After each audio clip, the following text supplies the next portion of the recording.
السلام علیکم دوستو، میرا نام ہے محمد علی اور آپ دیکھ رہے ہیں الفاظ زندگی ٹی وی۔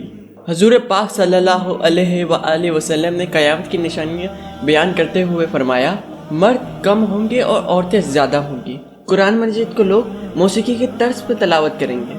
مال سے محبت کی وجہ سے بیوی اپنے شوہر کے ساتھ تجارت میں شریک ہوگی۔ سود عام ہو جائے گا، لوگوں کی نماز اور زندگی میں شعور ختم ہو جائے گا۔ ہر شخص چاہے گا اس کا جسم دبلا اور مضبوط ہو جائے۔ فتنے زیادہ ہو جائیں گے اور دینی علم کم ہو جائے گا۔ قرآن مجید کو لوگ ذریعہ معاش بنائیں گے۔ جھوٹ عام ہو جائے گا، لوگ جھوٹی گواہی دیں گے۔ لوگ صحیح احادیث سے انکار کریں گے اور جھوٹی احادیث کو بیان کریں گے۔ مسلمان مالدار تو ہوگا لیکن دیندار نہ ہوگا۔ کفر آسان ہو جائے گا۔ انسان صبح کو مسلمان، شام کو کافر، اور شام کو مسلمان اور صبح کو کافر ہو جائے گا، مگر اسے معلوم نہ ہوگا۔ ہر آنے والا زمانہ گزرے زمانے سے بہترین ہوگا۔ اسلام پر عمل کرنے والوں پر لوگ تعجب کریں گے اور انہیں نیا سمجھیں گے۔ کفار مسلمانوں پر غالب ہو جائیں گے۔